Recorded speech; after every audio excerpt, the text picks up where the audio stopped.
செத்து பொழைச்சவன்னு எல்லாரும் சொல்லுவாங்க. நீ நெசமாவே செத்து தாண்டி பொழைச்சு வந்திருக்க. மகராசி, இனிமே நீ நல்லா இருப்ப, நல்லா இருக்கணும். எல்லா கண்ணும் கழியட்டும். கனி, சூட தேத்து.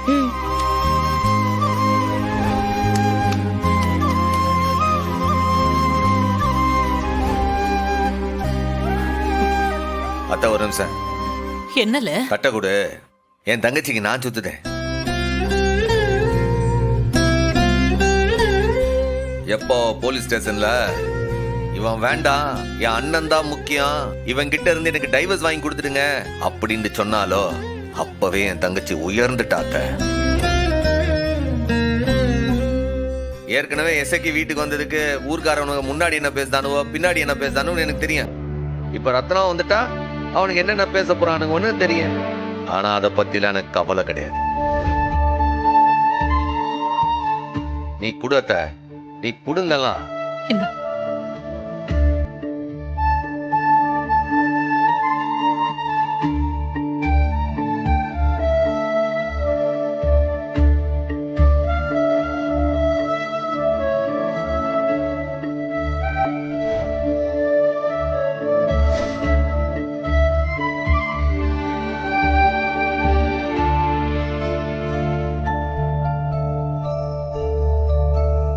ஏம்ல, இந்த அண்ணன் இருக்கிற நம்பிக்கையினால் தானே இப்படி ஒரு முடிவெடுத்து இங்க வந்திருக்க. அந்த நம்பிக்கையை நான் கண்டிப்பா நிறைவேற்றுவோம்ல. நம்பிக்கையோட கால் எடுத்து உள்ள வச்சுப்போ, அந்த நம்பிக்கையோட வலது கால் எடுத்து வச்சு உள்ள போ.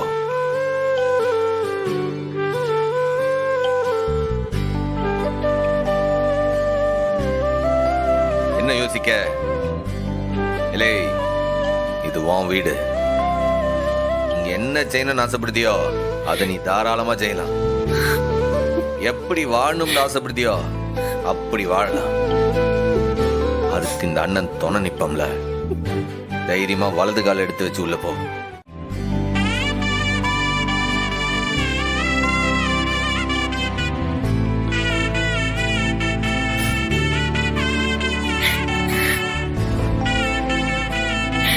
மதனி, பாத்தியா? உன் வாக்குதான் உன் பிள்ளைய காப்பாத்திருக்கு. உன் பொண்ணு முழுசா வந்து சேர்ந்துட்டா. இனி யாருக்கும் எந்த கவலையும் இல்ல. நீதான் மதனி இவளுக்கு துணையா இருக்கணும்.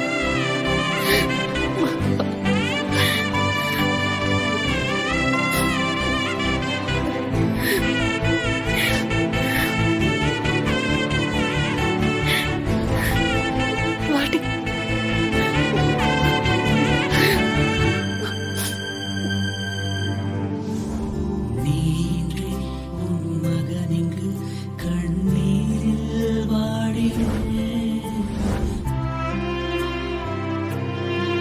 தங்கச்சி காணும்ன்ற ஆத்திரத்திலையும் தவிப்பிலையும் தாமா உன்னையே நான் தப்பா பேசிவிட்டேன்.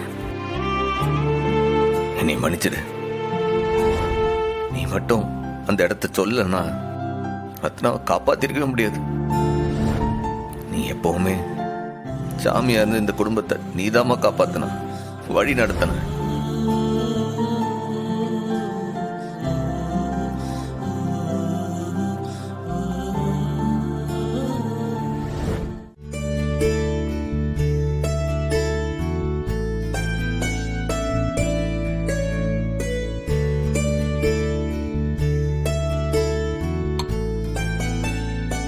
கேட்டி, காயெல்லாம் நறுக்கி வச்சுட்டேன், வெங்காயத்தை தோல் உரிச்சு வச்சுட்டேன், பருப்பையும் வேக வச்சு இறக்கி வச்சுட்டேன், புளியும் ஊற வச்சுட்டேன். ரத்னாவுக்கு நெய்யரிசி வறுத்து வச்சிருக்கேன். கஞ்சி கேட்டா காய்ச்சி கொடு. சரிம்மா. அப்ப நான் கிளம்பட்டுமா? இல்ல சோபாலா, வா போலாம். போலாமா? ஏய் கனி, மாமா இந்த பாட்டெல்லாம் பிராக்டிஸ் பண்ணு, சூப்பரா இருக்கும். வா போலாம். போலாமா? நீ அங்க போய் என்னத்த செய்ய போற? இங்க இருந்து சாப்பிட்டு போறவ போலாம்ல. அதானே, சாப்பாடு கிடக்கல, நான் அங்க போய் அவங்களுக்கு வடிச்சு கொட்ட வேணாமா? என்னத்தா நீ எல்லாரும் ரொம்ப நாளைக்கு அப்புறம் ஒண்ணு சேர்ந்துருக்கோம், சந்தோஷமா இருக்கும். இருந்து சாப்பிட்டு வெயில் தாழ போலாம்ல. வீடுன்னு ஒண்ணு இருக்குல்ல, அங்க போனா தானே எனக்கு நிம்மதி. என்னத்தா நீ? சம்முவா, நான் உன்கிட்ட ஒண்ணு பேசணும். என்ன பேசுனா? ரத்னா விஷயத்துல நீ செஞ்சது தப்புன்னு நான் சொல்ல மாட்டேன். நம்ம புள்ள நமக்கு உசுரோட வேணும். அதனால அவ இங்க இருக்கிறது தான் சரி.